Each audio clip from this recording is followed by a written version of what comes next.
Story doesn't hit hard, action hits harder. And this movie Yep. definitely proves that. So Carson, I don't know if you've Yeah. seen, but this week is a very big week for gamers, which I don't know if I've established on the podcast before, but I know I've established in the shorts. I'm a casual gamer. I don't game as hardcore as I know you do. Cause like, for instance, I called you like, what was it, yesterday, and you were like grinding out Night Rain with friends. Like, I know you're a lot more hardcore of a gamer. The most hardcore I've ever gotten about gaming was when you and I and a few of our other friends were grinding out Warzone during the pandemic every single night for hours. Dude, I remember we went on for like 8 hours at a time, Oh and yeah. it's like, oh yeah, we gotta go eat, and then we came back and did like another 8 Yep. hours. Dude, Yep. That was say our what you will about pandemic. COVID, man. Say what you will about COVID, bro. That lockdown was hella fun. Yeah. I grinded. That was the most I've ever put into a COD game, at least. Not any video game ever, but like a COD game. But anyway, the Sure. reason I bring that up is because this week is a huge week for gamers. On Wednesday, or I should say, yeah, so on Wednesday, we had the PlayStation showcase that dropped a bunch of information about new games. On Thursday, the Switch 2 released with the new Mario Kart. And then on Friday, we had Summer Game Fest run by Jeff Keighley. And then today, because we're recording on Sunday, this episode's going up a little late because I've been sick, unfortunately. But today, in like 2 hours, we have the Xbox showcase, which is supposed to be huge. Yep. I don't know how much you've kept up with all these showcases, but I watched all of them as they happened. And there's been some interesting announcements. So the thing with me in showcases is, look, and honestly, I could say the same thing about the Oscars and the Tonys at this point, but maybe it's just because I have more of a connection to them. I don't ever feel the need to watch the showcases because they're always going to announce them on Instagram anyway or on Twitter, and I can always go find them. That being said, when I have watched some of the showcases and some of the reveals, some of those are like, some of those are fun to watch, and it's fun to watch the crowd go absolutely insane over certain stuff too. But I haven't heard anything about this weekend. I don't know what they've announced. I don't know what they've done. I I mean, look, it's me. So I was hoping they might give something for GTA 6. They probably won't. No. Given that game is confirmed to be coming out next in like a year, it's not. It's not gonna. We're not gonna get any more information until maybe end of this year in preparation for its release in March. I'd be shocked if we got anything else. No, that's fair though. That's fair. Walk me through some of the things that they did say, just because I'm curious. So some of the bigger announcements, okay, let me start with some of the announcements that excited me the most. I'm a big Lego fan. That's actually, you want to talk about games that you grew up on? I grew up on the Lego games. And this was the funniest announcement when I watched this with a friend. This was at the Summer Game Fest. You know Mario Party, the exceedingly popular party game. They're releasing a game that's the Lego version of that. They literally just call it Lego Party. They're not even trying to hide the fact that they're full on ripping off Mario Party. They're just calling it Lego Party. But I'm excited because I love Mario Party, and it's one of the go-to games with some of my friends over here. So I think that'll be interesting. There's also another Lego co-op game that they announced. I think it's Lego. I have it pulled up. I have the list, and it's not even in front of me right now. It's on a different tab. But it's like what? Correct me if I'm wrong. Lego hasn't really released anything major since the Skywalker saga, right? Like that was the last big game they've done. No, they had well, okay. So it depends because TT Games is the main Lego development studio that released things like the Harry Potter games. I believe they're the one that worked on the Skywalker saga. However, they're not the only studio that develops Lego games, and that's where it gets a little bit like it used to only be TT Games. Now it seems like they're branching out a little bit more. So we actually had the Lego Horizons, which was the Lego Horizon Zero Dawn game. Yes. That was the last big game. But now we're getting Lego Party and sorry, go ahead. I guess technically Lego Fortnite. Yeah, Lego Fortnite. I guess. I have a few friends that are pretty into that, but we also have Lego Voyagers, which is a new 2D co-op game that actually looks the here's the thing. Lego games are Lego games. However, I encourage you to watch this trailer afterwards just for how stunning the visuals are. It is unreasonably beautiful for a Lego game. You want to talk about pumping ray tracing to the max? Why do that with a Lego game? But apparently they did. So those are two of the Sure. announcements that I'm excited for. I know one that you'll be excited for is they finally gave us information on the new 007 game. Yes. Yes, They're making a new I do remember. 007 game. Yep, I remember hearing that. I don't know. Look, Yes. you and I both like the 007 movies. I think. Well, I don't know how hmm many of them you've seen. I think I've seen I've almost seen all all of the them at this Daniel point. Craig ones, and I think one or two of the others. I remember watching a lot of the original ones with like my grandfather. So I don't know actually how many of them I've seen. I know there's a ton of them. So for all I Yeah, know, yeah, I've yeah. only seen half of them, and I really would have no idea. But I love the James Bond character. I think he's probably one of the greatest characters that we've just ever created as a society. He is the perfect representation of what a spy is. It's just a well-rounded character. And I've said for years that we need a James Bond video game that is, a bit more updated, because we've had like some James Bond stuff in the past, GoldenEye. but GoldenEye is the but most. It was an N64 game. yeah, and I know GoldenEye was like kind of popular, but like we need something that's more updated. It's like Star Wars Battlefront. Like whenever they announced like the remastered versions of that, and obviously those had some problems at launch. Yeah. But those are like great games now, and they actually look great too. We've been needing the same thing for James Bond, and so I do think that that's probably the best logical step. Is just get it out there, start doing something. So I'm excited about that. I did hear about that though. Now this was one I was going to ask you: is have we heard anything about the Wolverine game? Because they have like No. dropped a lot in the past 3 years, and we don't even Mm, have a release date. so it was originally teased at a Game Awards, I believe in 2022. However, the reason why you think they've released a lot of information is because between now and then, Insomniac got hacked, and a lot of And there was a information leak. was released against their will about the Yeah, Wolverine game. So none of that's been confirmed, but there's been a lot of like leaked information because of that. sure, I am expecting, given that it was originally teased at a Game Awards, in the current like whisper on the streets is it's a next year game. I think it's going to get a full reveal at this year's Game Awards, because once this summer showcase is over, the next big announcements, other than Gamescom, which is nowhere near as big as like a Summer Game Fest, it's the German sure, one, would sure, be a, a Game Awards. And so I think sure. they're going to wait until then. We did also get a Marvel fighting game, which Yes, I am not the biggest fighting game person in the world. The only fighting game I've sunk like genuinely quite a few hours into was I played both of the Injustice games, Injustice 1 and Injustice 2, which is the DC fighting game that also had a story mode and comic books, and it was actually like kind of interesting the way that they went about it. I phenomenal, played quite a bit of both of phenomenal. those games. I believe I beat both of them. Yeah, But those now we're games are getting a phenomenal. Marvel fighting game. Well, and we've kind of had a Marvel fighting game before, but I think this is different because we've had Marvel versus Capcom. We've had Correct. like we've had games like it. This is different because this is, from what it's sounding like, is the Injustice for Marvel, which I don't know how that's really going to go, because Injustice is one of the greatest stories ever told for a Well, comic book. so Uh, from what I've seen, there's no story. It's just a fighting game.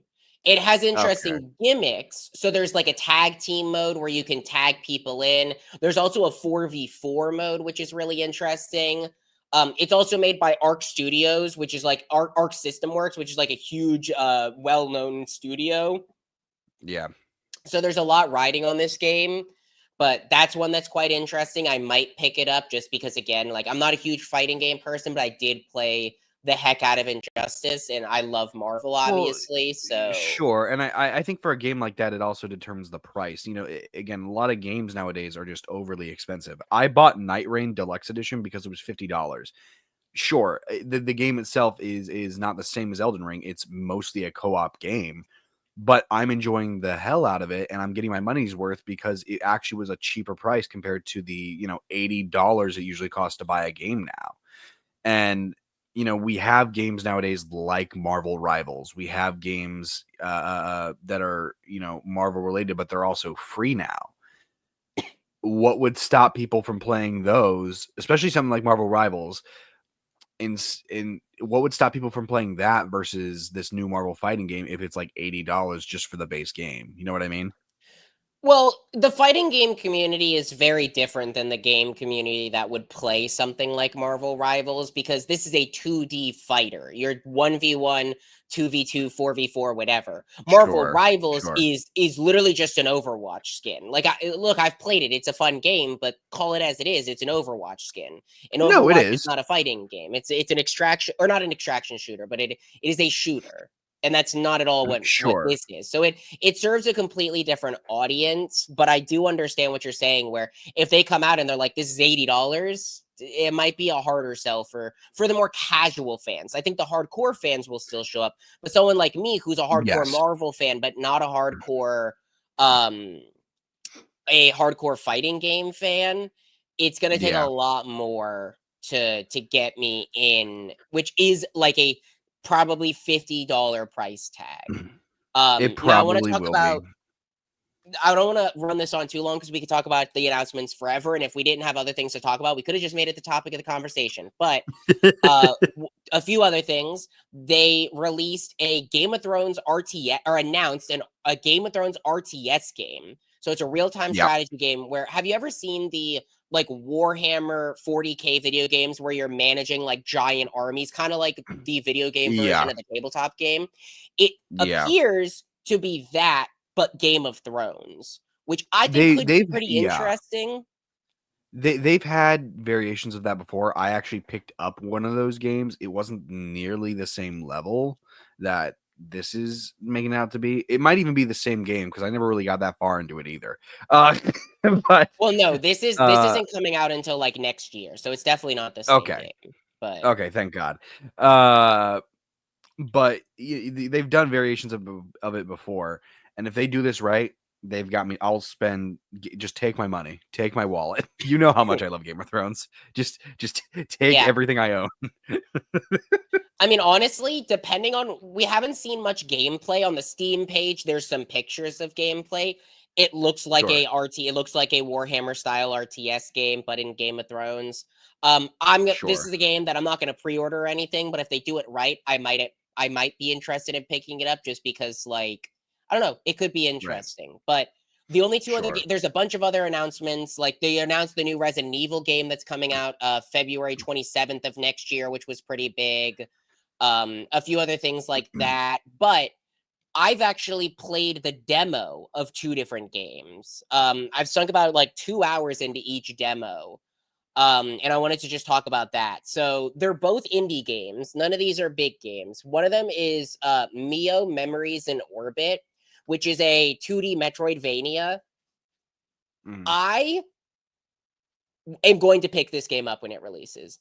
The visual style of this game is stunning. It's a cell shaded style. It's a very unique shell shaded style, which, if you know, do you Yeah. know what shell shaded means? Vaguely, if you want to give a quick, I'll give you definition an of it. example. The Borderlands games. Okay. You know, Yeah, yeah, yeah, yeah. it isn't exactly like, it's a 2D Metroidvania, but shell shading is that same similar art style as the Borderlands games. But this is a lot Sure. more toned down. It's a lot more pastel than the vibrancy. And the combat in this game is phenomenal.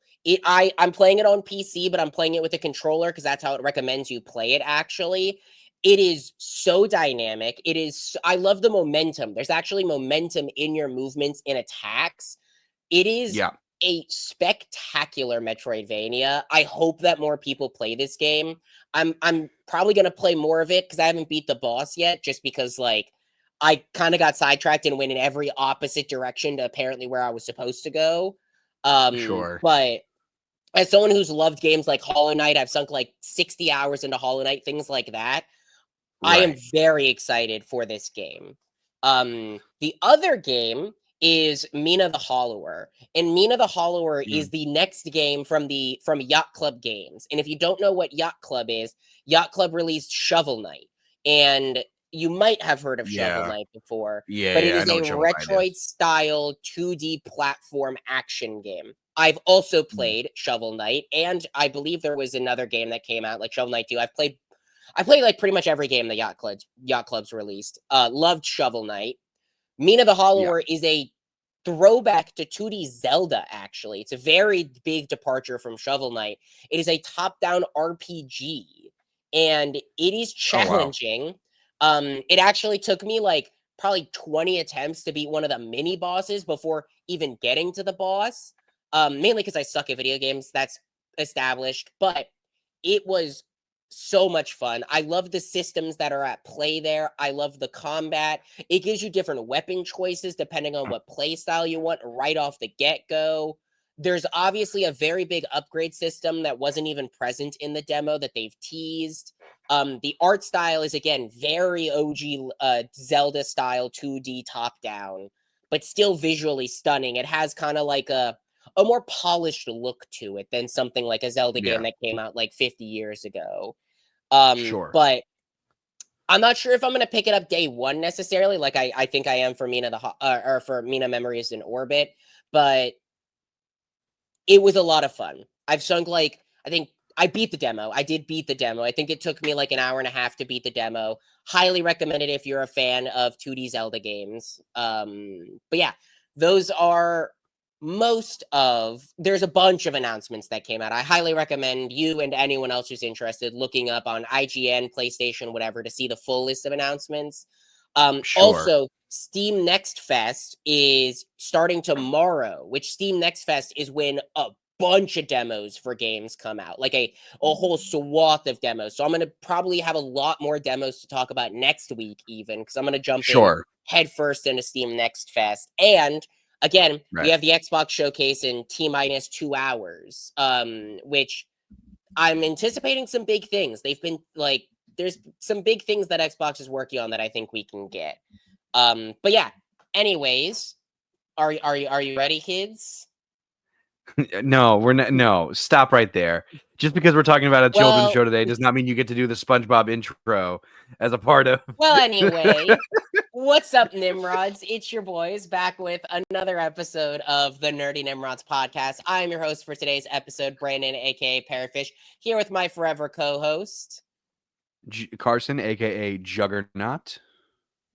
And today we are talking about two different things. The main review for this week's episode is Ballerina in the John Wick universe. I can't remember what the full it's like Ballerina in the world of John Wick or something like that is like the extended title. Sure, from And the world of John Wick, Ballerina. I don't yeah, know. and as a temporary replacement, while we work to wait for Ironheart, this week we're talking about the first 10 episodes of the Phineas and Ferb season 5 that just came out because they dropped 10 episodes on Disney Plus. I didn't know they were doing that. I thought it was an episode a week because it is on Disney Channel, but they just said, screw it, we're dumping 10 of the 50 on Disney Plus. So we'll be talking about our thoughts on that. Moving forward, I believe it's going to a weekly release even on Disney Plus. So Carson will be taking care of the shorts for Phineas and Ferb going forward. Again, Ironheart will replace this once it comes out soon. But yeah, those are the two main topics of conversation. But before we get into that, Carson, how you doing? How's your week been?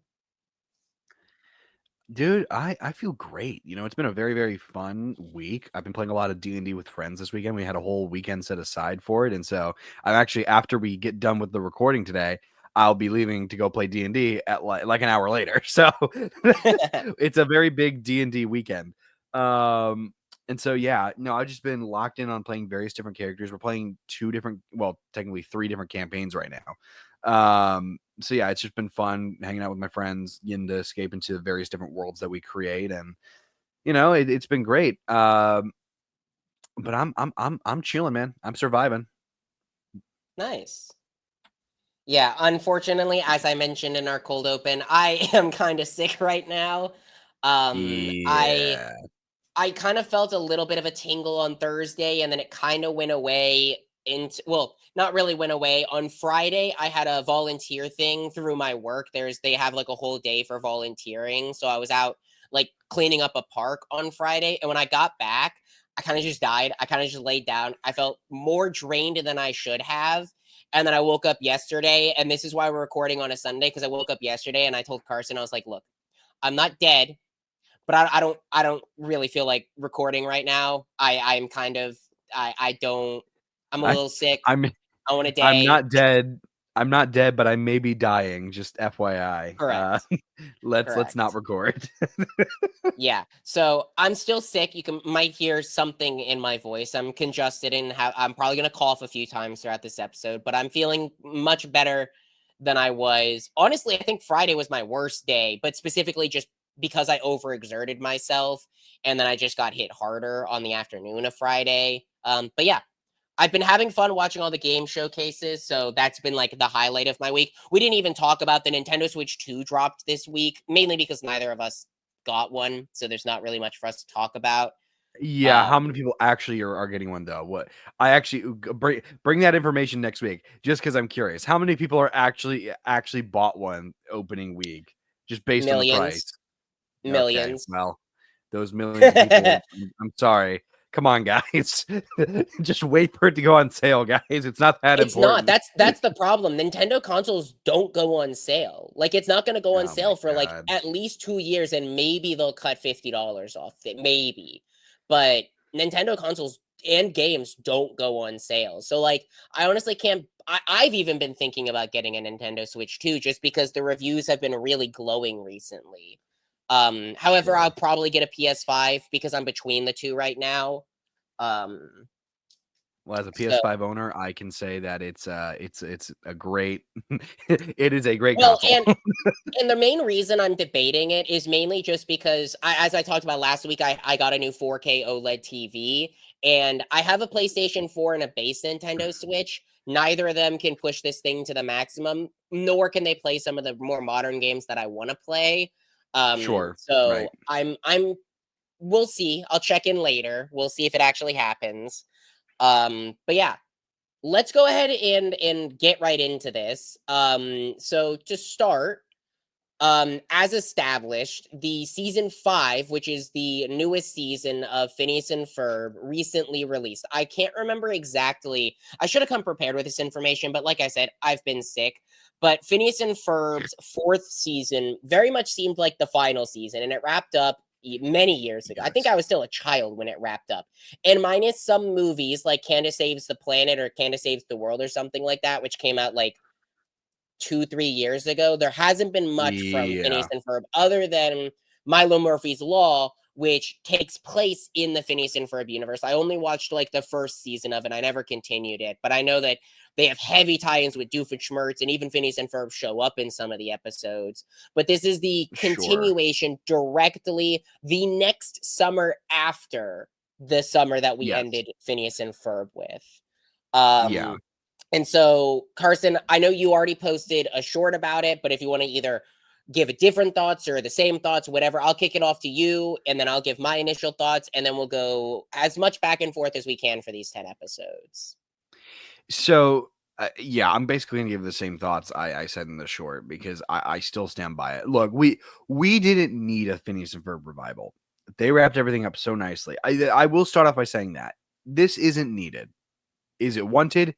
Yes, because there are fans who have been craving for more Phineas and Ferb, especially after the Candace movie. They saw just how much creativity, just how much talent they still have, and how many more stories they can continue to push out of this TV show. And again, it's so weird to talk about it this way because it at the end of the day, it's a children's show. It is a show that you and I watched growing up, but there were still moments in this show that I acted like, even in the newer show, I was like, that's genuinely funny. That's creative. I like that. That's Yeah. funny. I like that. But I think what this show has going for it, and especially after watching these first 10 episodes, is other than the opening credits when they change one word in the opening title, everything feels just as it was before. They are just as creative, if not more creative, with their plots. They know exactly what kind of characters they're utilizing, the world that they built. It is a direct continuation of the original source material that they created years prior. Most shows nowadays that are revivals, I'm going to point to, I think, the Frasier revival. I think for this one, I could point to a lot, but the Frasier one's probably best. Frasier got a, which was a big sitcom that ended after that began after Cheers ended. Got a revival last year, and I never got a chance to watch the whole thing because I really strayed away from it. But the issue with shows like Frasier is that they revive the show, but then they have like a new agenda to push, or they have some new topic they want to tackle, or something that has nothing to do with Frasier. And the only reason that this show actually exists is because they want to push this, and then Frasier is just like, the draw in, like, oh, everybody knows Frasier, everybody loves Frasier, everybody will watch it for that reason.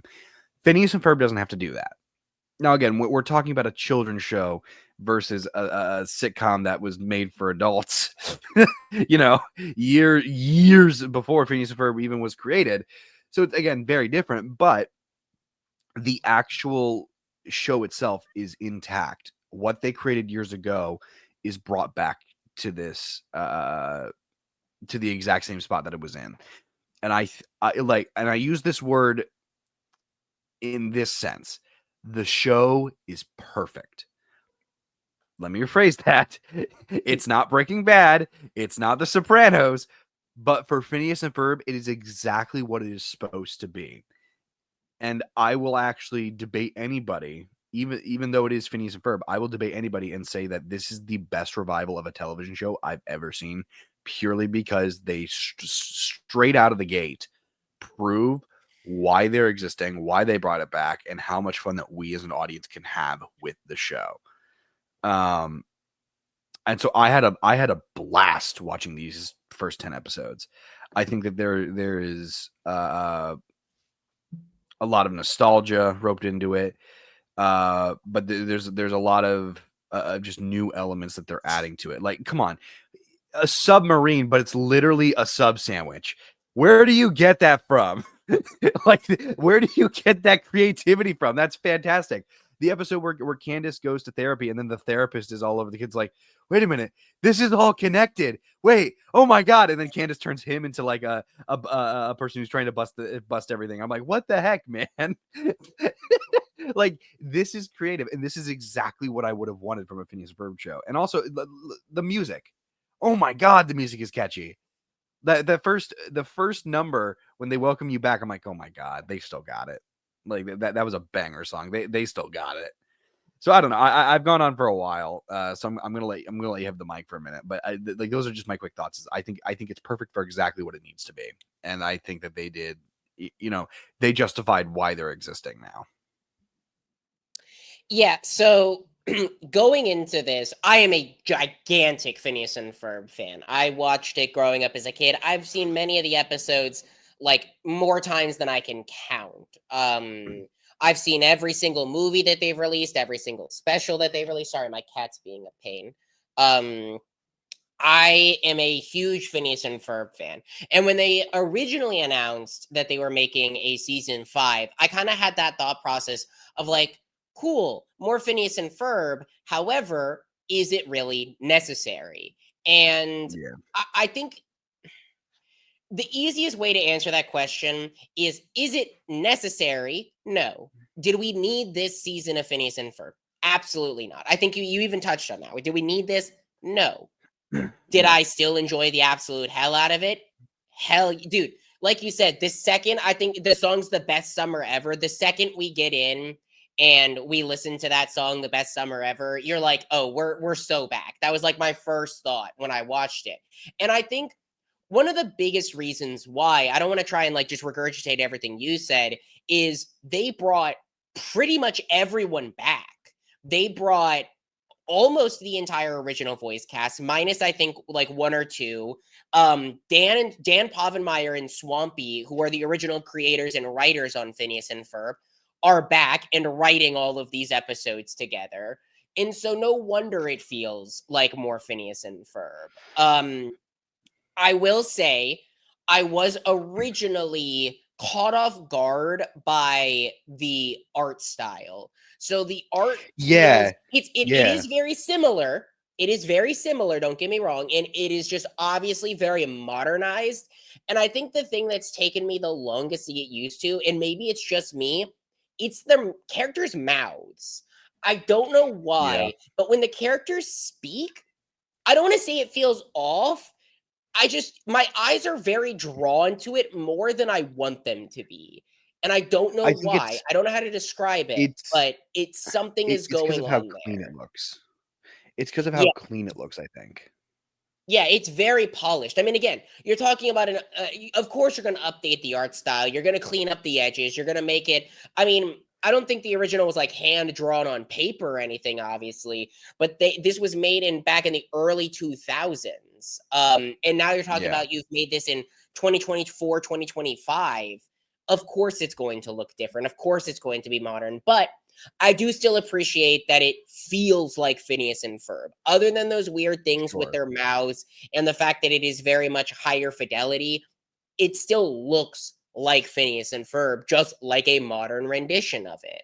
I can't remember if the Candace Saves the World or Candace Saves the Universe had the same problem with the mouths. I did watch it when it came out, but I don't remember clocking the mouths being as, I don't want to say off-putting, but as abnormal as I did for the show.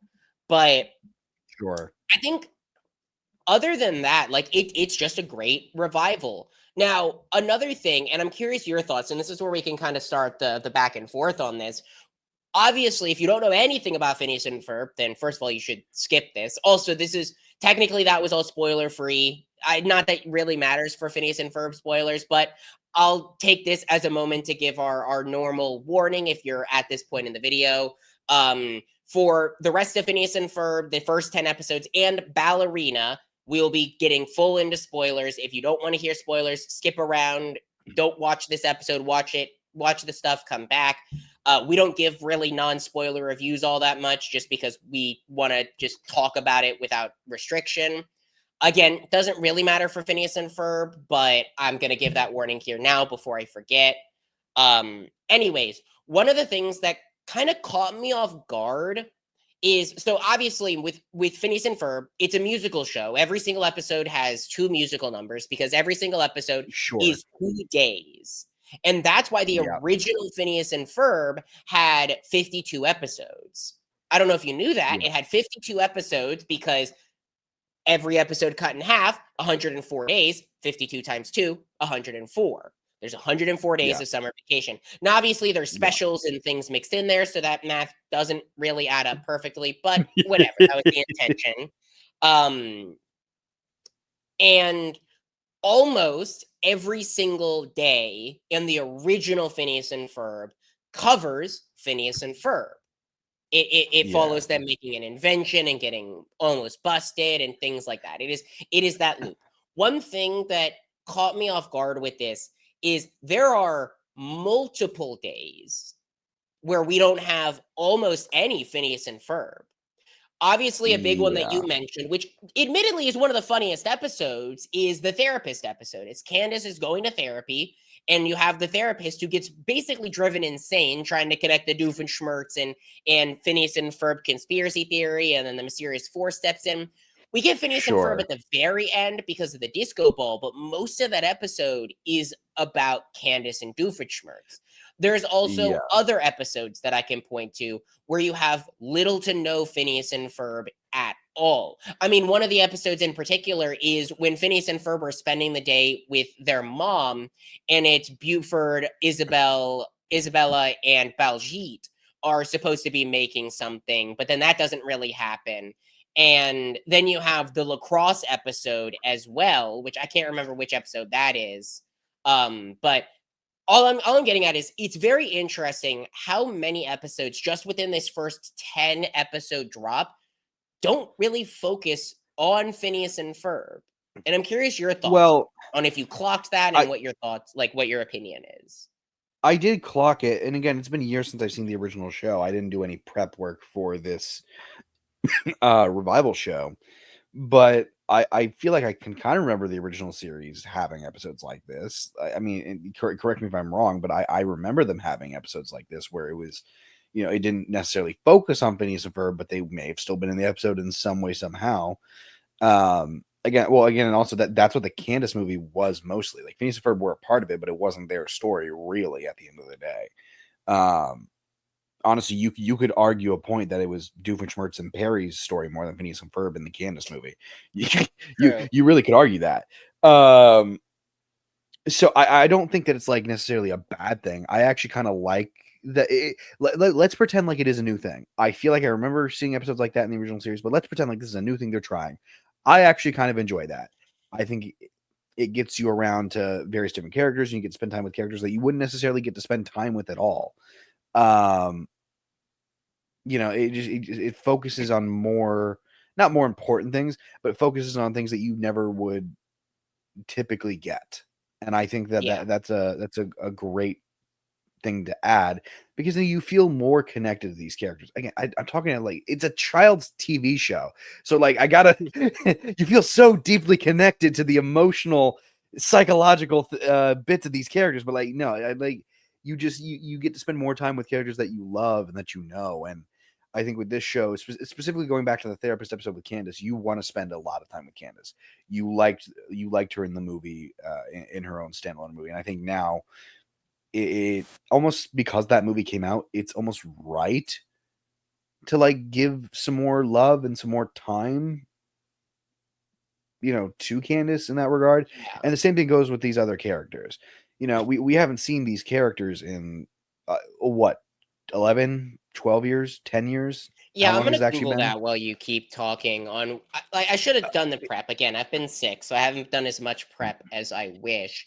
Well, When and did the but original Phineas and Ferb? Oh, apparently the original Phineas and Ferb was 139 episodes, but I feel like, again, accounting for specials, and I don't know if they're counting each individual episode or if they're counting each half episode, because I know for whatever reason some places do that. So the first sure, episode of Phineas and Ferb. Oh, they are counting. Sorry, they are. It looks like they are counting the new episodes because they're saying the number of seasons is 5. So that number is thrown off gotcha. by the new episodes as well. So the first Okay, episode of Phineas and Ferb was 2007, yeah. When did it and end? then that's what I'm googling. I do remember. 2015, May 7th, 2015 was the final Oh, really? episode of Phineas and Ferb. Oh, wow. So Okay, so 10 years. 10 It's years. been 10 it's years. been almost It's been exactly. It's been 10 years and a month, basically. it's been 10 years since we've seen these characters. And so I feel like again, the people who are going to watch the show are people who are fans of the show, and maybe people who have kids now who grew up watching it and they want to show their kids this show, It's Yeah. it is a show that fans are going to enjoy. And those fans are going to want to see the characters that they haven't seen in 10 years. And so focusing on certain people more than maybe they used to isn't the worst idea in the world. I I also like how much the Ferb's dad is just clearly represented in the first episode. Yeah. Like he's always doing like, okay, first off, you have the episode where Candace is getting her driver's license, and he's just constantly fixing the bike. He is the best joke in the whole episode as he just walks it back into the garage. Yep. Yep. I'm like, I'm glad he's getting a bit more representation. He has some pretty stand up moments, but like characters like that, like you never really got any of his character in the original show. It was always the mom. You really never got that character, and so it's kind of nice to actually see some of these characters more than what we Yeah. used to. And so I Well, don't because we necessarily think it's a bad thing. yeah, because we I actually also think got an it's a entire real like day dedicated to Carl and all of the side Yeah. jobs that he has to work. And he's a pizza delivery man, he's a birthday clown, he's an unpaid intern, he's a waitress Yeah. or waiter. Like, he is working all these jobs to pay rent, and then you have that hilarious joke at the end. It's so simple. You can see it coming from a mile away, but he delivers the pizza to Major Monogram. He's like, Carl, you know what? You are going to get paid. He's like, really? I'm going to be a paid intern? No, you're getting paid for the pizza. What a ridiculous, a paid intern?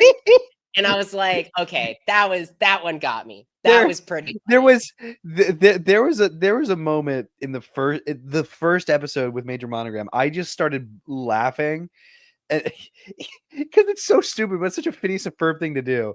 And it's when Doofenshmirtz is like, he's already captured Perry, and he doesn't really have an evil plan. He just kind of captured him, and he's like, "Well, I have this thing. Oh, I know what to do." He calls up Major Monogram, and Major Monogram gives him the whole evil plan.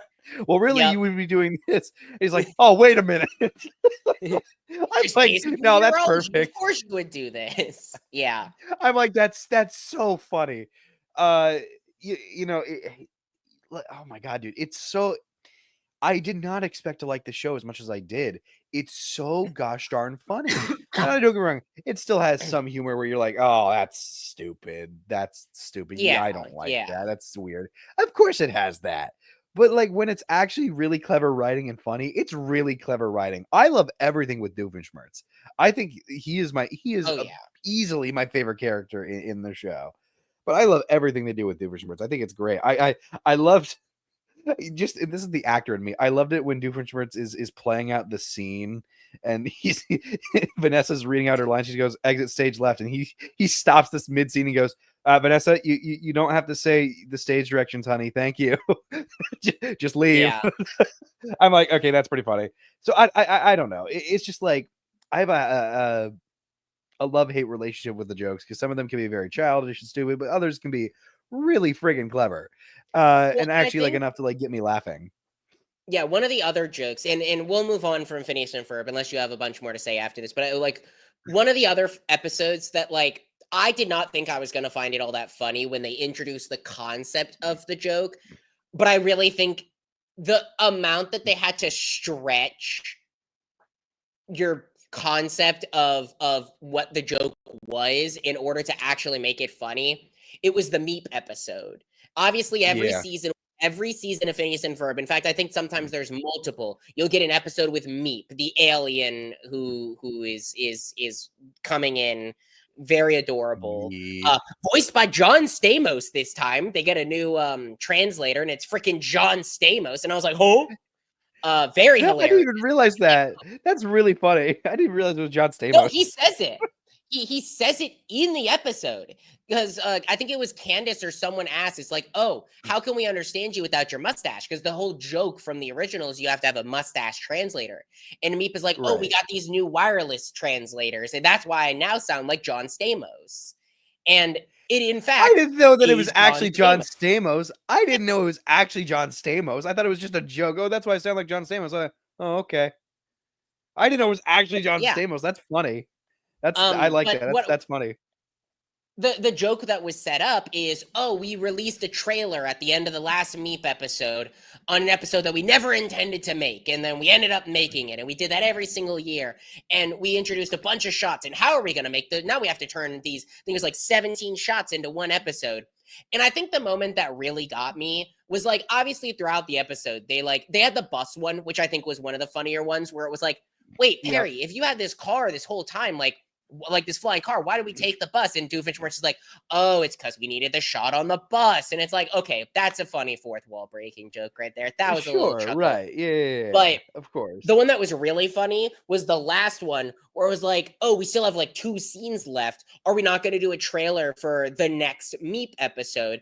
And they use the episode for the next, like the trailer for the next Meep episode, just so that they can say that they covered all of the scenes. And I was like, okay, that's a pretty funny meta joke. I think that was done pretty funny. I don't think all the like cards hit, but like that last one got me, and the bus one got me.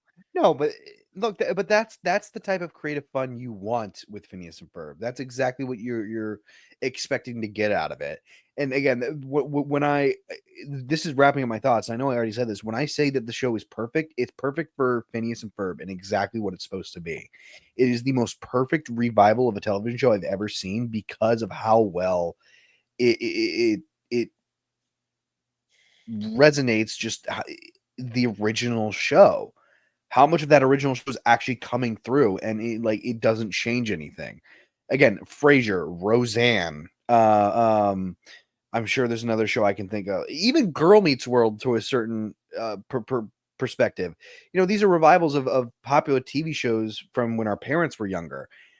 All of them are different in some way and almost ruined to a certain degree because they decide to do things that nobody really agrees with or cares about. This show is doing exactly what it needed to do, and it just has fun.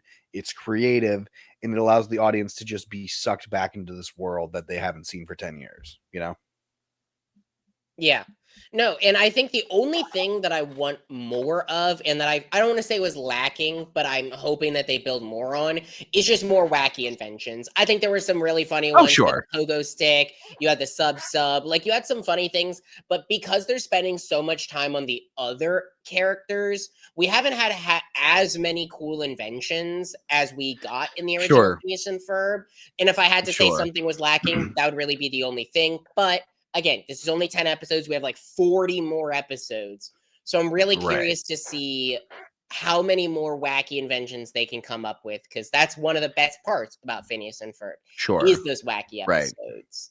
Right. Oh, wait. Sorry. I have one more joke and then we'll move on. I promise. I have one more joke that really got me, and that was when Candace and Stacy were at the award ceremony for the doctors, and every single award was just given to Phineas and Ferb, and someone always stepped in to cover. It's like, no, I actually said this. It's just Phineas and Ferb at this doctor convention, mind you. They're like 11. They're just getting the Getting awards. every single award for the doctors. I found that very funny. I thought that was hilarious. Again, That I was honestly good. could go on for a while. There were a lot of jokes that worked, but we have to move on. We have to talk about Ballerina, which is what this transition is. Very abrupt, but in brutal transition, just like this movie was, because I'm going to Brutal. start by giving my Brutal. initial thoughts on the movie. Go ahead. Go ahead. I really enjoyed this movie. I saw this movie I was originally going to see it Thursday night, and then I had to move it to Friday night because of circumstances. But I saw it Friday night at like 10 p.m. And it was a pretty packed theater. I saw it in a Dolby theater.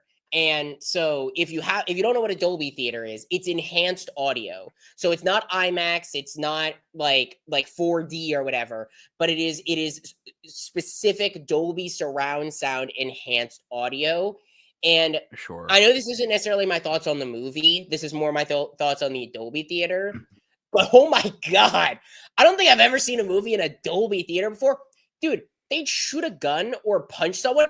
My butt would I felt like I was getting a back massage with how much the entire room was just shaking like an earthquake with that freaking audio. It was insane.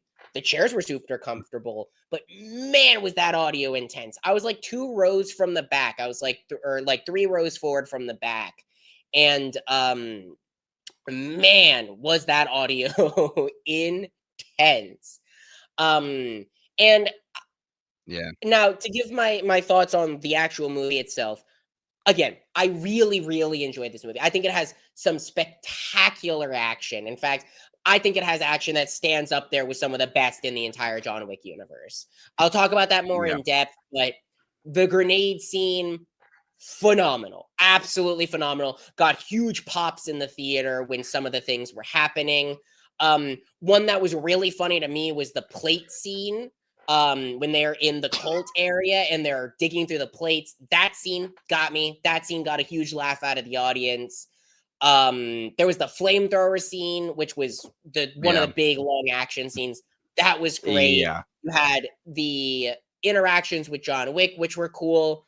I think the action in this movie, most of the scenes stand on par with the Yeah. action in John Wick. That Yeah. being said, I think this story is okay.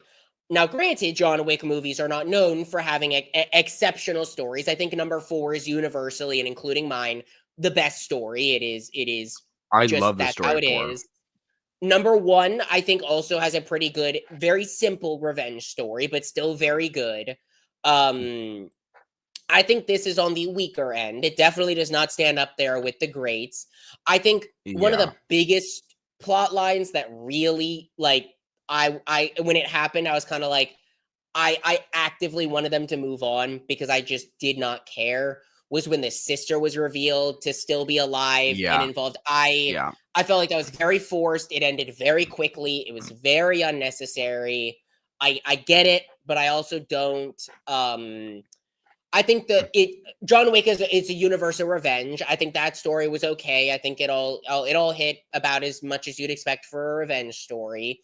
Sure. Um, I think that finding out a little bit more about the world of John Wick, with there being this cult that doesn't follow the rules, but they have to accept them and still allow them into the world because otherwise they'd cause chaos. Like I think that stuff was Right. really interesting, and actually I think I'd love to see that explored even more. Even though I don't think we will now that the Ye cult might be dissipated. Even though it does Sure. look like we're gonna get a Ballerina 2 based on how this movie ends, which I'd be super hyped for. Sure. But Sure. I think to wrap up my initial thoughts before getting way more into it, I really enjoyed this movie. I think the theater loved this movie. They really popped off for a lot of this, but most of that was just the action. I think there was some good plot line in some aspects of it, especially with the world building, but it definitely is not standing up there with like even 1, let alone 4. But Carson, I'll kick it off to you Sure. to give your thoughts. Yeah, look, you know better than anybody, I'm one of the biggest John Wick nuts, you know, ever. I love that franchise. It might genuinely be if Mission Impossible didn't have like such an incredible like story towards the latter half of the movies, John Wick would probably be my favorite action franchise. It might be. I honestly don't know. I have a hard time choosing between them It's sometimes. mine. I John think Wick is my favorite action franchise. In terms I of think John Wick, action, yes. In terms of action, it is the best movie. Not best franchise for action. I think it's all creative and fun, and I think that they oh my god, this movie's brutal. We'll get into that in a minute, but yeah, specifically, I I went into this movie not really knowing what it was going to be about. Beyond, I knew in some way somehow John Wick was going to be like an antagonist figure to a certain degree because they literally said that when they announced the movie. Like, yeah, John Wick will be in it, but he's going to be like more of an antagonist role. However big or however small that was, I didn't know. And I loved everything they did in this movie. They needed to make it longer if they were going to pay off some of the things they tried to set up. Because yeah, specifically, like you already said, the sister bit. I didn't have a problem with the bit existing. Actually, that's a logical conclusion to get there. It's a very logical thing to add. It just was so over in seconds. You didn't even yeah, get enough time to like digest or understand. She goes up there to have a scene with her. She has maybe 3 lines of dialogue, and then she's blown to hell. She's not in it at all, really, except for the first half when she's just this random person who's taking down people. Oh, she seems correct. important. Yeah, she seems important because she's being built up to be this important figure, but you don't know why. But also it's John Wick, so you never really have to care why. It's just, oh, big threatening person with a gun. And for Arna de Yep, Armas as Eve, and it's that's another you know, eh, woman antagonist who's basically on the same skill level who she can take down. It's like her big physical threat to overcome. Um you don't know that it's her sister. And so when they dropped on you, you're like, oh, that's kind of interesting. I wonder where they go with that. And it's over in, I want to say it's less than 3 minutes. Less than 3 minutes. And then yeah, she never mourns her sister. She never does anything with it, never goes anywhere. It it's such a throwaway plot in something that actually you could have done that's very interesting. Um, and so that's like really my only actual complaint is like just that. I'm just like, that's dumb. don't do that if you're gonna do that. It bogged the movie down so much for me. That being said, even with that, I still like this movie more than the first John Wick, but I've always been not a hater, but I've always been on the same like wavelength of just saying like that first John Wick movie. If we didn't have sequels and we didn't get sequels to it, it could have easily been swept under the rug with the rest of, not generic action movies, but oh, it's just another action movie. It's similar to like Speed or Face Off. Those are cult classic action movies. John Wick easily would have become that had they not had sequels. Ballerina, I still think I like more than that first John Wick movie for that same reason. I don't like Ballerina more than any of the movies that came after John Wick. But I had a lot of fun with this. I think that the story for what they gave was perfect for what they needed. I first off, I love how immediately off the bat they show that Eve is not John Wick. And even Yes. before she fights John Wick, she still makes mistakes. She is not the best at this job. She, does struggle. And it's not because, people will make it seem like whatever it is. It's not because she's a woman. She's a badass. It's just that she is not John Wick. She's not the Baba Yaga. She's not this big force that, has been this scary, hellish reckoning for people for years. I love how they differentiate that, and then it's even more differentiated in their fight later whenever he's like, she has no chance against him. Like he's actively letting her go multiple times. Like, you have a choice. Don't make me do this. And it's just such an interesting thing to show off the bat. But I love that they did that because that really does show us just how where the scales are in this world. Who's like really powerful, who's powerful but not as powerful as John Wick. It's interesting. But talking about like going more in depth and talking about things that I think I just like other than just general thoughts. And we can start off with this. The good things, Ana de Armas' Eve, fantastic job. Oh I yeah. loved her in this movie. She was Oh yeah. incredible. I liked her in No Time to Die. I liked her in that. And that was like the first, real step into like an action career for her. But no, this is a completely different thing. This is a completely different level of action from what she did in 007. Yeah. It's really cool to see her in a role like this too, because she's great in Knives Out. I loved her in Knives Out. She's also good in War Dogs too. She's good in almost everything she does, but here it's just different because she is the lead of her own movie in a pre-established franchise. But she's a character that we actually root for and that we actually care about. Like, they actually did a good job at making you care for this character in some regard.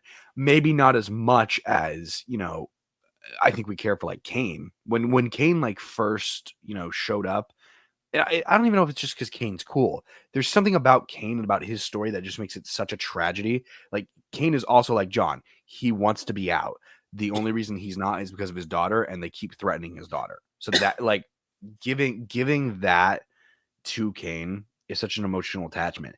And for Eve, the idea that this organization who killed her father, they've just been running rampant this entire time, and people have just been straight up lying to her face like this organization doesn't exist, or oh, it's impossible to track them, this, that, whatever.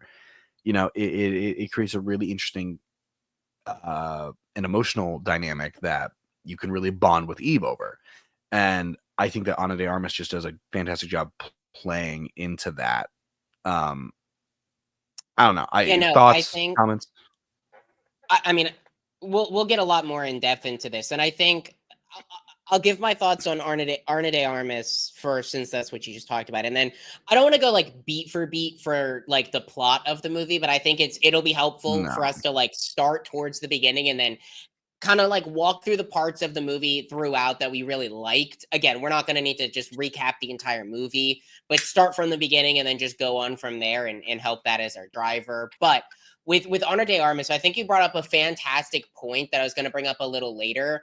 First of all, she's badass. She's great. She's phenomenal. She is obviously a very big standout of this movie. I do love how they very clearly establish her as someone who works very, very hard for what she wants. She pushes herself to the brink for her revenge, and she is very determined. She's very like independent, and it's one of those things where it's like she is her own person. She is her own character, but they're very clearly not trying to make her the next John Wick. And that's something you touched on like she's not John Wick. We have her battle with John Wick. There were 50,000 times throughout the interaction that she had later in the movie with John Wick, he could have killed her without a second thought and she wouldn't have even known he was there. Like, Sure. she is not John Wick. I think that's good though. And I don't think that's a thing on like, oh, well, a female can't be. I don't think that's anything of the sort. I think it's just you establish the Baba Yaga as the Baba Yaga. You can't go back on that. The Baba Yaga has to stay the Baba Yaga. But that doesn't mean that there aren't other equally or a little lesser than strong characters like Eve, who might not be able to go toe-to-toe with the Baba Yaga, but still throws her hands into the ring of taking down an entire cult mostly by herself. Like, obviously John had to step in there a few times, and we can get into that later, but like, she is her own person, and she is very capable, and I like how they establish that throughout the entire movie. I mean, I guess jumping into the start of the movie, you start with her entire backstory, or not her entire backstory, but you start with the backstory of finding out something happened to her sister, with the scenes with her dad and her dad dying, and you're establishing what's very clearly the villains of the people with the X's on their arms, and we know nothing about them. We don't know they're a cult. We just know that they're after her, and I love the scene where the whole like the chancellor gives the dad the ultimatum on like, either kill both you and your daughter right now, or you kill yourself and we leave.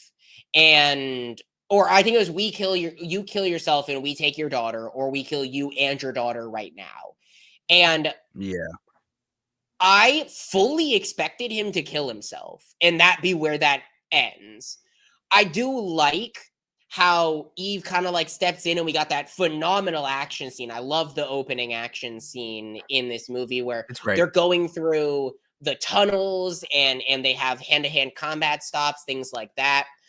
I will say the dad's death felt a little forced. I feel like it's one of those things where it was like, if you were gonna kill him anyway, like it felt a little weird the way that he was just like, oh, well, I got shot anyway and I died anyway on this thing and everyone left. And it's like, okay, that felt a little weird. I get it. To me, it was a little, again, story side being a little weaker. The combat was still phenomenal. But then we jump into one of the best characters in the entire John Wick franchise. Oh, sure. Hands down, the highlight being Winston. Winston goes to pick up Eve from, Winston. And Winston goes to pick up Eve from the police station and take her to, what is the organization called? I cannot, I know he takes her to the director, but what's the organization called that John Wick was a part of when he was raised and now Eve is being raised? Do you remember? They said it in the movie. No, it's something Russian. So I was never going to be able to remember that. It's something Russian. But so. Anyway, he takes her to face the director as like a, hey, I understand, like Winston's just great. He is so just phenomenal. And he takes her like not under his wing, but is like, hey, I'm gonna help you get, your dad was a great man. I'm gonna help you get your feet under you. And takes Eve to have a meeting with the director, who we know from, I believe it's John Wick 2, right? 3. Because we actually get the scene 3. Okay. Because we get this scene where John Wick is in the the ballerina studio, like the studio from 3, which I think was a really interesting take on it, or like a really interesting like look into what time this takes place in. It is done, I think, very purposefully to timestamp this movie in the greater John Wick world. But anyway, Eve has a thing with director. She goes to be a ballerina. Then we get her training montage where her feet are bleeding. She's becoming a ballerina. Not everyone can cut it.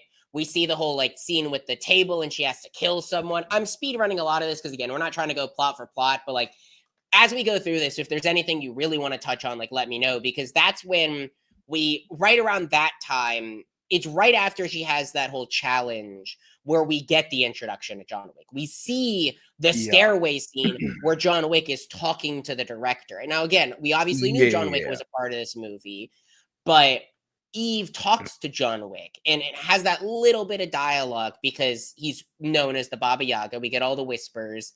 And again, I don't think John Wick is the best actor of all time. He's phenomenal at action. Keanu Reeves is fine. Keanu Reeves delivers his lines like Keanu Reeves. I think that interaction between Eve and John Wick is so just what John Wick's personality is. He says like 5 words the entire time, and it's basically like, oh, you're already doing what and she's like, oh, how do I do what you do? And he's like, it looks like you already are. And it's like, that's such a John Wick thing to say. Like the subtle joke of how do I leave? The front door is unlocked. The front door is always unlocked. I'm like, great, thanks, John. So useful, so helpful. That got an audible laugh out of me and the rest of the theater when he said that. I'm like, the door's always unlocked. And it's like, first of all, why'd you say it like that? Because you're John Wick. But also, like, it's just so funny. It's also interesting because, like, I know they placed this movie in between 3 and 4. I really want to know, like, were they prior to this movie being released planning on announcing John Wick 5? Because obviously now that they've announced John Wick 5, we know John Wick survives. There's always the theory that he might survive. I had hoped he might have died in 4 and the franchise could have ended there. But, you know, whatever, they're going to milk the franchise for all it's worth. Keanu Reeves is going to do this till he's 90. But that joke will never die. That is one of the funniest jokes of all time for modern Hollywood from the Deadpool and Wolverine movie. Till he's 90. And we're going to use that forever. Oh, sure. But I think that, you know, they set up this movie with John Wick, almost like they set him up in a manner where they just didn't know if they were going to announce a John Wick 5 yet, or honestly, if they even had like thought about doing a John Wick 5 yet.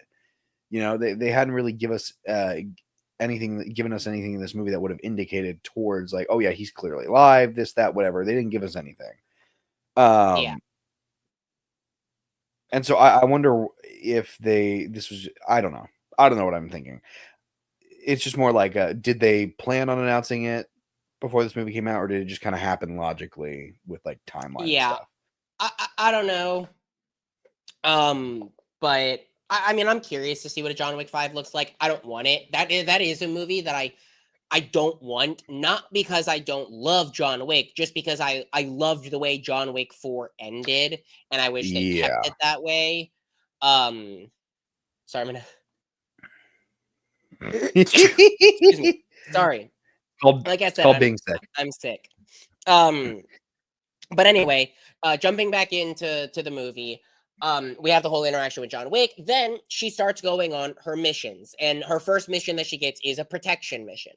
It's a because that's another thing that they establish is there. You have the Baba Yaga, which is John Wick, and he's the devil. He goes after people and he kills. That's his only thing. But then you have this other thing, which is another mythical creature that is in Russian that I can't remember. That is what the studio produces, and that's like the people who kill when necessary, but are more protectors. And you do kind of get that out of Eve as a character, is more of a protector than John Wick is. Even John Wick kind of just goes in guns blazing. Eve does that to an extent, but a little bit lesser so. She's a little bit more strategic to a certain degree from my perspective. But you get, in my opinion, a pretty basic action scene with the protection detail. It's not meant to be big and flashy. It's just hand-to-hand combat. You have the the thing in the ice tunnel that was like interesting, but like again, I think this was, I don't want to say the weakest action scene, but it was definitely the most standard action scene. It didn't feel anything special. It was just good. Then you jump 2 months later into the end of an action scene, and I loved this because in the original action scene, you establish that she still has a hard time killing people. Instead of Sure. stabbing the ice pick into the dude's head, she stabs it right next to him. Obviously, she's taken at least 2 lives that we've seen on screen, but she still doesn't love the idea of killing. You jump 2 months, Right. and you have this scene that in the beginning has very little action. It's just her like basically ending combat in a bathroom, and you see like 2, 3 dead bodies or whatever. You're like, oh wow, I wonder what happened here. There's a flooded bathroom. This is pretty cool. And then you have the Sure. shot that's just her walking out, and you're realizing more and more just how many dead bodies there are, and just how littered with just decimation this place is. And that's where you're like, okay, that was the establishment of like, she went from being someone who could barely handle herself in hand-to-hand combat to when she finally started going on missions, she's holding her own in these situations, and that Right. logical progression. It's funny because like it's kind of a complaint, but not really. I leaned over to our mutual friend who I watched this movie with. I leaned over during that same, and as we get to the end, after she's finally cleared like the last few bodies, I leaned over at him and I just went, "Man, that looked like it was a much cooler action scene than the one we actually got. Why didn't they show it?" And Yeah. we both looked at each other and we both simultaneously just went, "Money, money." That would be a lot of money. I also think it's done very purposefully to just kind of, first of No, all, it to not is. It drag is. out the runtime, but also because after she leaves, I love the scene where she gets into the very wrecked, like again, you're realizing the progression of this. You get outside, there's a flipped over car, there's like another car Yeah. crash with a dead body on it. Like, it's hilarious. But you think it's over and you think that this is all going to end here. No, she gets in the car. You're like, okay, we're holding on this driving away scene a little longer than I'd expect. At least that's what my thought process was.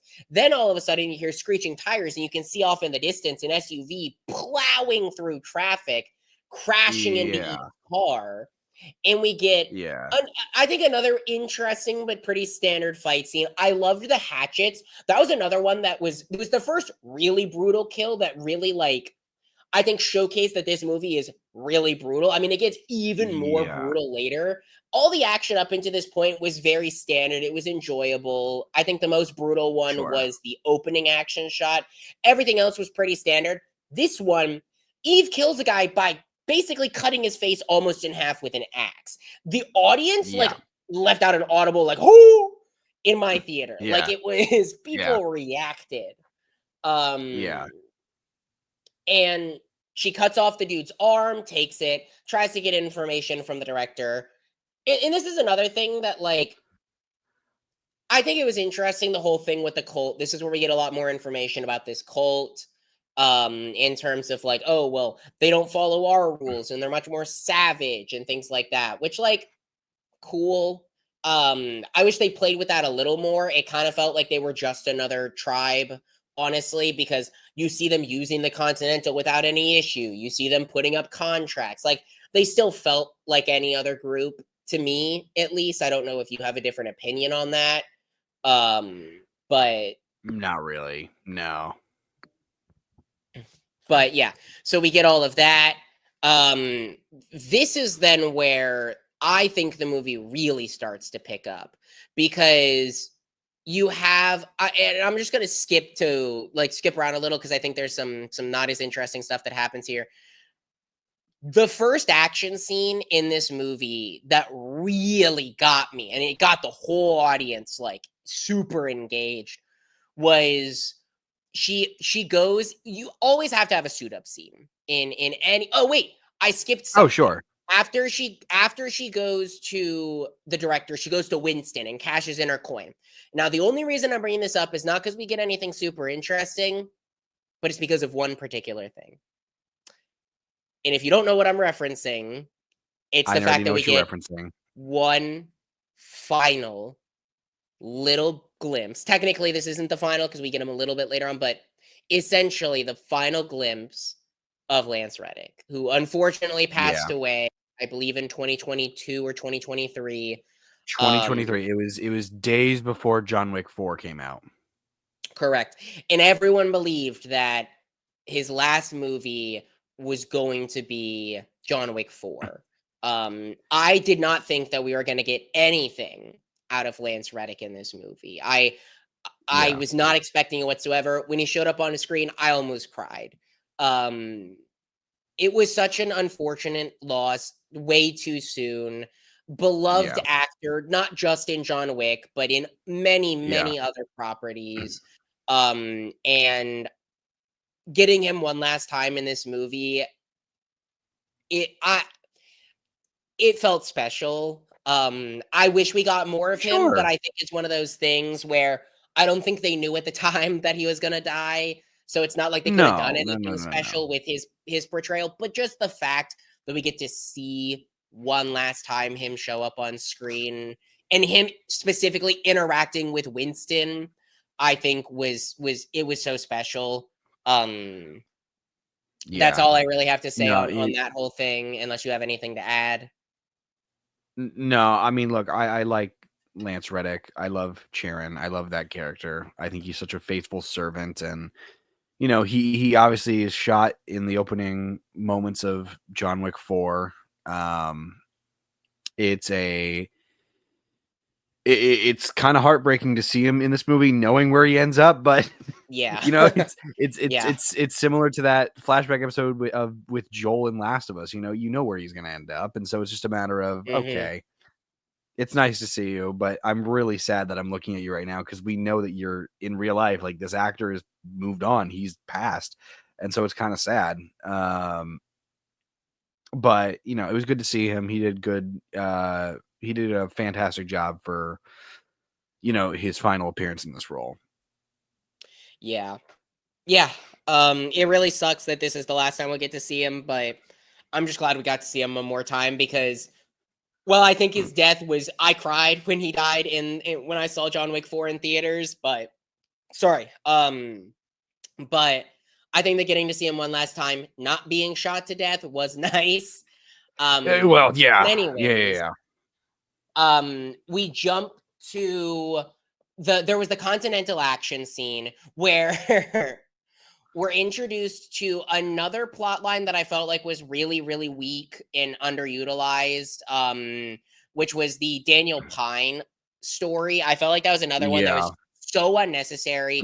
The little girl, basically nothing happens with her. I think you could have cut that entire thing out of the movie. The only role that Daniel Pine plays in this movie is one, it's freaking Norman Reedus, who has 5 minutes of screen time. Yeah, most well known for his role in The Walking Dead, also known for roles like his role and the lead in Death Stranding and many other properties. But when he popped up on screen, I'm like, that's Norman Reedus. I was like, oh. No, there's just some actors like you look at and you just go, sorry, I can't see you in anything else. You're Daryl Dixon. I'm sorry. Your name's Daniel Pine. No, you're Daryl Dixon. You can't rename yourself. Norman Reedus should really just change his name to Daryl Dixon at this point, in all honesty. I mean, I haven't seen Walking Dead, but I still like Norman Reedus is I feel like one of the most recognizable faces in Hollywood just because I don't want to say the way he looks, but it really is just he has a very specific look to him that is only Norman Reedus. Kind of like with Keanu Reeves. Yeah. Keanu Reeves looks like Keanu Reeves. Like, that is Keanu Reeves. Nobody else looks like Keanu Reeves. Yeah. Correct. No, yeah. I agree with that. I think that this whole section is I think the whole section itself actually would have been fine if Daniel Pine and the girl just got away. Like, because the whole point of that scene was to just pass off an expositional scene to give Eve like a point of reference as to, okay, this is where I'm going, whatever. It was an information exchange and whatnot. I think that would have been perfectly fine just to let them get away. It also gives an idea of why Daniel Pine would be turning against this cult, why he's a part of them, and why he's turning against them. It makes perfect sense. I think him, the biggest problem I think I have with the sequence is the fact that they kill off Norman Reedus. They don't actually, because he Yeah. shows up at the end of the movie. He's perfectly fine. But they try to give it an anchor to Eve, like, oh, this girl who's being taken by this cult, the same way they wanted to take me. They killed my father, and now they've just killed this little girl's father. It gives an anchor point for Eve that, she can resonate with, and it drives her further. And I guess I'm fine with Yeah. that. The issue is I would also like you to build, and this is where I'm like, give me a longer runtime, build up Daryl Pine a little more, so that when he dies off, I don't feel like it's just Norman Reedus being wasted in a movie. Like, don't get me wrong, when he had some action moments, it was pretty cool and he did a good job. But like, you pretty much wasted Norman Reedus just, because like he's on the poster and he's in the movie for maybe like 7 minutes at most. So it's just kind of a disappointing thing, especially because I do love that actor. I think he does a great job. Although I will say, watching him in this role, I saw Daryl Dixon, all I saw was Daryl Dixon, like the mannerisms, everything. I'm just like, okay, that's like, what the heck? Yeah. I Just, mean, when you but play such a you get what I notable mean, role for so long, it's hard to kind of move past that. I think that's one of the unfortunate parts right? about acting is like you'll only Sure. ever see Keanu Reeves as Keanu Reeves. In like at this point, you'll only ever see Robert Downey Jr. as I like it's so difficult once you've been ingrained and identified with a role for so long. It's so hard to break out of that. Um Even it's just after playing the villain in the same franchise, you're still gonna see RDJ as Iron Man. Like, that's the funny part about yeah. that. Yeah. But I think my biggest two problems with this is one, uh, either leave Daniel Pines dead or have them escape. I think that actually would have been really good is if we never saw the two of them again and Eve just gets the information and they escape. Because we only ever see the little girl twice more. Once when she's insulting the chancellor at the tea party and once when they shove her in a car. That's the Yeah, we don't even see the girl get out of the car. She could have been shot in the car. We know nothing. And I just yeah. I felt like it was an unnecessary plot thread that if you wanted it to just be exposition, then just leave it as exposition. It felt like a little bit more of a forced heart to the movie that just did not land for me. Mainly because Sure. Daniel Pine lives, and that was like a okay, why did he even get shot then? Like why did you even make us believe he was dead? Or you know what? Here's the other thing I thought about. Let Norman Reedus, Daniel Pine, Daryl Dixon, whoever you want to call him, let him go on the adventure with Eve. See, I feel like the reason they didn't do that is because they want to establish Eve as a character. And I actually really appreciate that Fine. Eve can stand on her own. Um, I think it is like obviously might be a little bit of a feminist perspective, but also at the same time, like she still has Keanu Reeves' help. And I think that's probably why, is because if you put Daniel Pines out there, then it would have completely changed the John Wick stuff. And it would have Okay, really then recontextualized that ending of the movie. then do it this way. Have him be in the movie for one more scene after, the girl gets kidnapped, and have him be in such bad condition, like he knows he's not going to die, but he also knows he can't go save his daughter. Have him send Eve to go get his daughter. That establishes a link and a connection a little better, while at the same time we know he's alive. He just can't do anything about it, so he's sending the only person who knows about this cult to go and do it, that can actually do something. That Yeah. also would make more sense, and it gives a reason for, I guess, Norman Reedus to kind of be in the movie longer, than he was, because again, it's just they wasted Norman Reedus. You could have put any actor in that role and it would have gotten the same job done, you know. Yeah, I don't entirely disagree with you. Again, I feel like the fake out death, I just didn't really like all that much. I will say, moving on from the Daniel Pine stuff, I think the whole scene with the Continental Security was kind of funny, where you had the two other assassins and Eve lined up. It was like, I didn't kill anyone, I didn't conduct business, blah blah blah. And then the one lady who's like trying to like basically call her a liar and things like that. And then the security like just mows down execution style the other two people, Oh leaving yeah. Eve dead. Oh And yeah. then the manager of this Continental has that great line of like, "Ma'am, you're gonna need to check out now." And I was like, yeah, that was pretty funny. That was pretty funny. No, that's valid. No, see, Yeah. I didn't wreck anything, but I was a part of it. So yeah, fair enough. I will. I'll check out.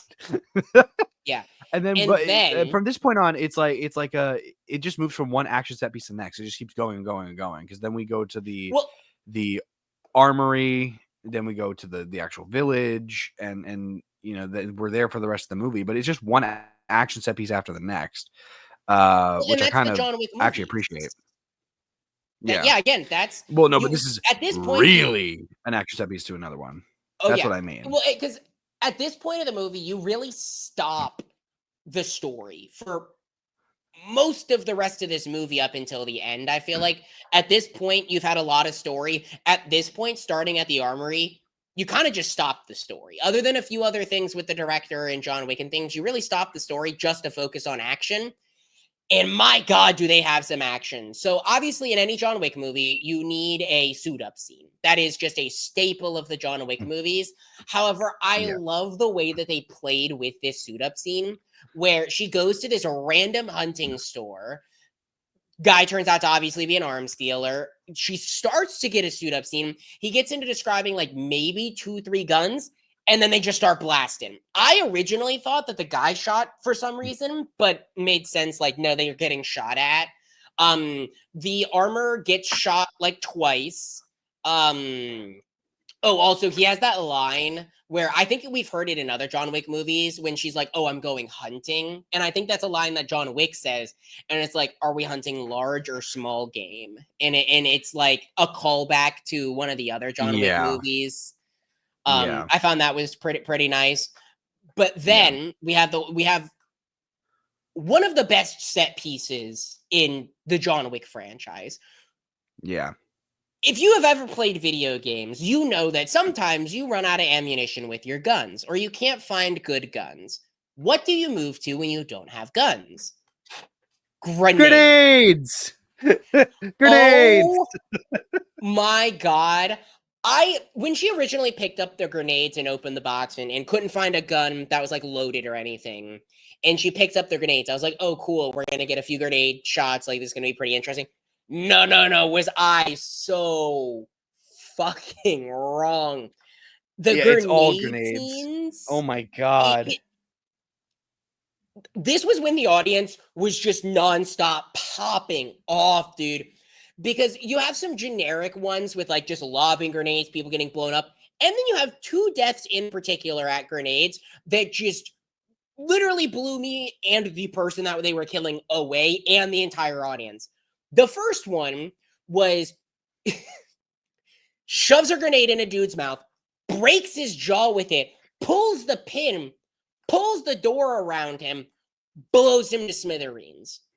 The whole audience popped off, blew a hole in the wall that she was able to climb through. Yeah. Phenomenal. Made a rotation circle for her. No, that whole sequence, I just remember going, "Oh shit. Holy shit." It just limbs going everywhere, blood. I'm like, "Oh my God."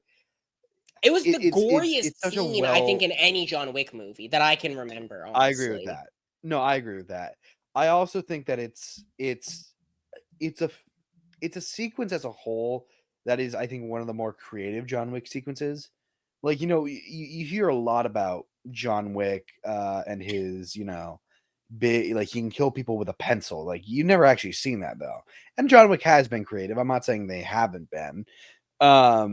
Again, John Wick 4, you know, that whole last action sequence, I think, is very, very creative. They use a lot of different things. And even that first action sequence when they're in Tokyo, when Kane's using like the doorbell sirens to hear when enemies are coming, and so he just waits. You know, they're very creative here with using the grenades and showing how resourceful Eve is as a character. Because obviously that sets up the action sequence at the end whenever she finds the fucking flamethrower in the bad guy's basement. Oh, we'll get to the flamethrower, but the other kill in this that just not realistic whatsoever, but none of the action in John Wick is all that realistic. Was the scene where she has the grenade belt, wraps it around a guy's neck, kicks a table over, holds him by his neck with the grenade belt, pulls the pin, blows the dude to smith. Guts. That is the most brutal kill in the John Wick franchise, in my opinion. Guts everywhere. Guy is just blown to smithereens. He is eviscerated. It was that was another one the audience popped off. It is a gorgeous action sequence, though, and I appreciated it for what it was, because it is really, really good and very well put together. And then I love the joke at the end. They finally wrote, after everybody's dead, they wrote back around, and the guy goes, "Fuck it, these guys just came in to wreck my store. Yeah, here's where they're at. Here you go. Yeah. Go get them. I'm gonna dox these guys. Go ahead, go get you." And then it moves immediately after that. Like, she goes like, "I need a car," and gives her his car. She drives to the spot, and then it immediately hops into another action sequence, which it's not a one-shot action sequence, but it's a very well shot action sequence. I mean, it's very well lit. Like you said, the plates. Oh my god, that was so funny. Just smashing plates over each other. Yeah, pretty much all the action from this point on, I think, is just absolutely phenomenal, spectacular. I don't think there's a singular set piece that doesn't hit really hard for the rest of this movie. You're right. I think another one of my favorite kills of the movie. So we have the whole scene in the diner. I love how they establish that everyone is in this cult. We have the scene with the kids at the we have the scenes with the kids playing on the playground, and then you pan as they go inside and see the target practice of these kids. You have the scene where the mom's eating breakfast with her daughter, goes outside, grabs a shotgun, and comes right back in. Like, it was just so fun. You have the scene where Eve is like talking to the waitress and like, "Oh, I don't want to hurt you," and then the waitress just tries to murder her with a knife. That whole interaction was hilarious. But one of my favorite kills in all of John Wick, Eve tapes a knife to the back of her to the bottom of her gun, stabs a dude with the knife, spins the gun, blows his brains out. Oh my god, I love that. That was sick. It's creative. It's such a clever use because of just resources, and I really appreciated how that is. One of my favorite kills, and it's such a simple one. It's just a headshot, but it's the same woman who she was like, "I don't want to hurt you." She opens the door, looks at Eve, and just gets really mad and runs at her and just gets shot. I'm like, "Well, that's great, good for you. Why would you charge at her with a gun when you have nothing? What's the matter with you? You just killed yourself. Go back in the freezer." It was so funny. And then obviously that whole action sequence, it comes to a halt because she gets surrounded by she just becomes overpowered by too many people. And she's, taken to meet the mustache twirling villain of the week, the type bad guy, the Chancellor Palpatine. Correct. And then we get the big reveal that it's your sister. Okay, we already talked about how that's just the biggest plot in the entire, like, even more than the Daniel Pine stuff. That is the biggest plot moment in the movie where I just went, either cut it or do something with it, because that just sits there and it does nothing. Thankfully, from that point on, after that point, everything is smooth sailing. Like, everything, it's another action sequence, but you get a whole sequence with John and Eve, and it sets up the whole, who you remember who I am, and he goes, yeah. And again, I already said this at the beginning when I started talking about it. I love the differentiating between Eve and John. Eve realistically has no shot against John. Eve reasonably could take out anybody. Like, she was almost able to take out the entire camp by herself, literally minutes prior. She is no match for John Wick, and John is giving her every opportunity to just back out and get out of what she's in because he doesn't want to do what he's doing. Yeah, well, because he understands as a man who only got back into the life of being an assassin because of revenge for someone who killed people that he loved. John Yeah, understands. And you have that line of Eve's like, he killed my father. And John goes, I know. And he doesn't say it, but when he says, I know, you can tell that he's like, I know. That's the reason I'm trying to give you an out here. Like, there's nothing I can do. You have that whole like another big line that always comes back in the John Wick universe is consequence. There's rules and rules, there's consequence. That's consequences. one of the big through lines of John Wick. And John Wick understands that Yeah, better than anyone else in this world, that right. rules and consequence. Well, it's And part of the he's reason like, why look, he is excommunicado in that moment. correct. In the second movie, there are rules. He's not supposed to kill on continental grounds. He kills Sebastian on continental grounds, forcing him to go excommunicado. Yeah. He understands that better than anybody. But continue what you were saying. Well, yeah, no, I really like that whole like back and forth on he's like, you can see every single time that he very clearly could kill her, but he's not. And it's not that he's Yeah, looking down on her because she's a woman or anything. It's very clear that he's like, I don't want to do this because I understand why you're doing this. I see some of yeah, myself in you in that revenge for someone that you love. However, yeah, rules and consequence, even John Wick, who eventually dies because of consequence to the rules. Like, yeah. that is a big thing that John Wick knows better than anyone else, and he's trying to help Eve out of this. It then comes to the Right. point, though, where Eve begs, and John's like, fine, I'll give you till midnight, which is like 15 minutes. Um, I'll give you like 15 minutes to go take out the entire cult. Um, Yeah. and win the day.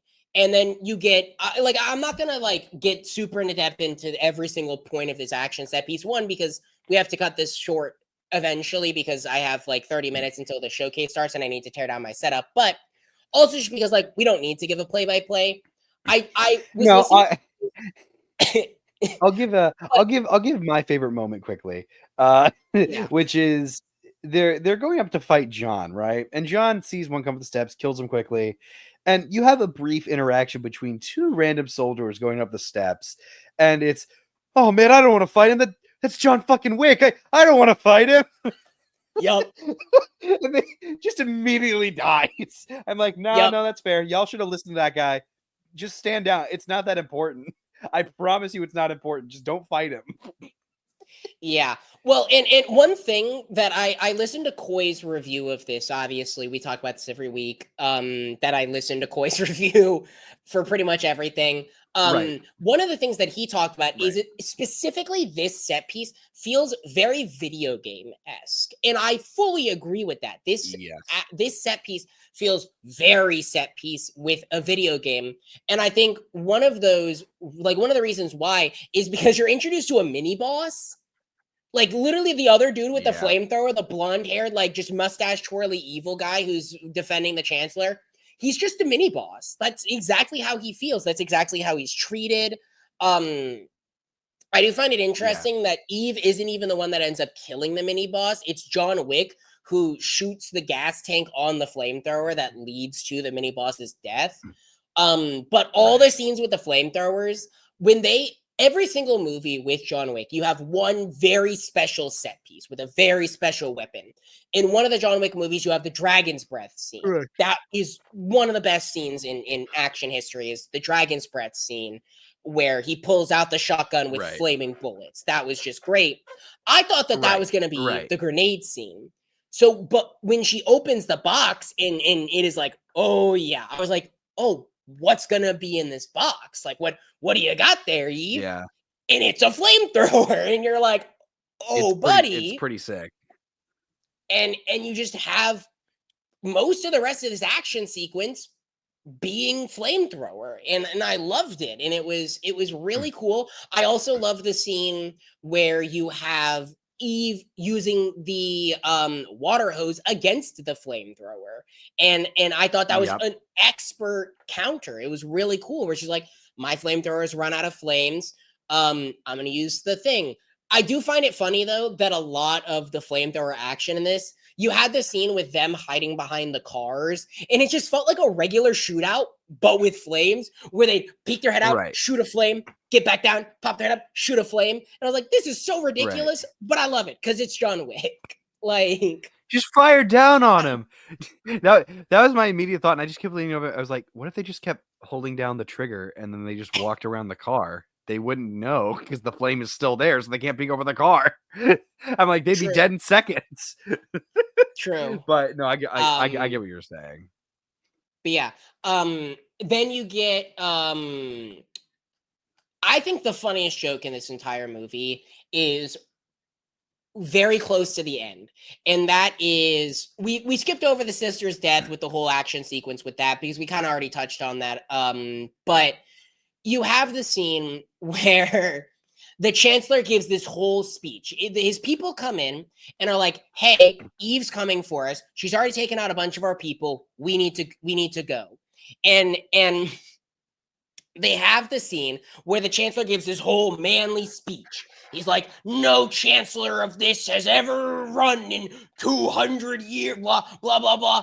He ends this speech. You're like, oh, man, he's a man's man. Oh, cool. Then his person comes in and is like, but sir, we also lost track of John Wick. The next time we see him, he's hauling ass out of there. Like, that is how terrifying John Wick is. It's like, oh, I'm not scared. No one's ever run from anything. I'm the chancellor. John Wick is coming, sir. Gone. Like that whole like Looney Tunes where you just get out of there. Run. Yeah. Yeah. That was one of the funniest things for me in the entire movie. It was at this moment that he knew he fucked up. Yep. He just runs to the car. No, that was, I forgot about that. That's a funny scene. And then obviously the whole thing comes to a head. You get Eve against, Chancellor Palpatine, and it's another funny moment because he gives this awesome speech, and similar to Deadpool 1, she just shoots him at some point during the speech, just like, I'm so over this. I'm like, all right, nope, you did the right thing. Hell yeah. Good job, Eve. Well done. It felt very similar to what you were talking about with John Wick breaking into the Continental and just shooting the guy in the Continental when he was like giving his whole speech, and he just shoots him because he's tired of it. It felt very similar to that, but I love when they do that because sometimes it gets really annoying when villains just monologue and you're like, just die over. We know you're dead. We're done with you. We know this movie's about to wrap up anyway. I love that it's Joel just like. Shout out Joel from Last of Us. Villain monologue. Yeah. Oh man, just shut the fuck up already and do it. Shout out Joel. He didn't see that 9-iron coming. Yep. Oh God, that's horrible. I love that. After that, we basically that's where the movie mostly ends. You get a little bit of setup for the next Ballerina movie, where now there's a bounty on Eve's head, and now people are going to be hunting after her. Very reminiscent to where we see John Wick at the end of the second movie when he's excommunicado and the bounty's put on his head. And it's not just like that, but it is like somewhat like that. You also get to find out, and we didn't touch on this at all, but when she was going through her training, she had like a friend that she really liked that like couldn't handle the life, and I honestly thought had died. I thought that it was like, oh, she couldn't handle this life, so we took her out back and gave her a nice 1-2 to the head. Turns out, she just wanted to be a ballerina, because I don't know if you realize that at the end, the person who was performing in Swan Lake was that friend. And I thought that was really cute. That like the last thing she did before she was on the hunt was go and support her friend. Well, and it's this because of where the movie ends. This leads to a very important question. I'm just curious. Do you think we'll see Eve in some shape or form in John Wick 5? I hope not. I know that sounds weird. I want a Ballerina too. That's why, because I think if we see, unless John Wick 5 is just Ballerina 2, I don't know. But I would rather see an entire new movie dedicated to Eve's character and her handling all this heat and things like that than wrapping up her story or seeing like a snippet of her story in John Wick 5. Sure. That's just me personally, because also we know that this is around the end of like between 3 and 4. So yeah, for her to show up in 5 means that she's been evading all these assassins for presumably months. And so we're just going to skip over all of that to see her in John Wick 5. I don't know. But I think to wrap this all up, I really enjoy this movie. I think it has some spectacular action set pieces. But just like with some of the John Wick movies, the story doesn't hit as hard as you would expect, as you would want out of a normal movie. But again, if you go in it knowing that this is a John Wick movie, it's literally From the World of John Wick, Ballerina is the full title of this movie. You know exactly what you're getting. And if you love that style of movie, I think you're going to love this movie. Story doesn't hit hard, action hits harder. And this movie definitely proves that. For the John Wick franchise, it definitely proves that. And I think that, you know, this is one I'm going to definitely want to rewatch at some point. I think it's a very fun movie. If you got nothing else better to do, go watch it. There's actually a few good movies that are actually out this week that I kind of took me by surprise. The new Jai Courtney movie, the one I kind of texted you about, the one about the dangerous animals, the one about the sharks and whatnot, that's apparently getting some okay reviews. There's just some stuff that I'm like kind of surprised about, but specifically with this movie, it's going to easily steamroll the box office for a little bit until at least Superman or Fantastic Four takes over. I was gonna say until next weekend when we talk about our next movie. So next week, Ironheart still won't have released, and we're not going to talk about Phineas and Ferb again unless they do it on their 10-episode drop, which from what I see, they're not going to. Sure. So we don't know exactly what's going to be replacing that for the time being. We still haven't had time to talk about that because I've been sick. But next week's review is going to be the live action How to Train Your Dragon. We've established in the past, we're both huge How to Train Your Dragon fans. Means a lot to both of us. So we're both very excited to see this. But we're going to judge this movie super hard. So, and another thing, and I was debating on whether or not I wanted to tease this or not, but I'm going to go ahead and tease this. There's another very special thing about next episode. I will be back in Florida for a very short time for a family event. So we will be recording next episode in person. I will actually be in the same room as Carson when we record the next episode for the first time in... It'll be 14 episodes, 15 episodes, because that'll be episode 15 of doing this podcast where we will be in person together recording a podcast. So, and I don't think we're going to get another one like that until we go to New York Comic-Con. So it'll be a very special episode. We're going to talk logistics about it. Again, we planned on doing that before recording this, and then I got sick and it just didn't work out. But we'll have something special planned for it being in person. We might even have a guest show up, another one of our friends. So we'll see how that we'll see how all that works out. But Carson, anything you want to wrap us up with? Anything you got to say before I kick out into the outro? My ear hurts. Let's go. Fair enough. I don't know. Yeah. Well, thank you for listening. Thank you for watching. This has been another episode of the Dirty Nimrods podcast. If you are interested in listening to our previous episodes or any future episodes, you can find us on all podcasting platforms: YouTube, Spotify, Apple Music, Pandora, literally all of them, at Nerdy Nimrods. And if you want to watch any of our short form content where I do a lot of anime reviews and Carson does a lot of other reviews like movies or TV shows. In about 3 minutes, you can follow us on TikTok, on Instagram, we're on Blue Sky and X as well. Give us a follow, drop a like, drop a follow on all those social media platforms. It really, really helps boost our content. But yeah, thank you so much for listening again. Next week, How to Train Your Dragon. But yeah, with that all being said, stay nerdy.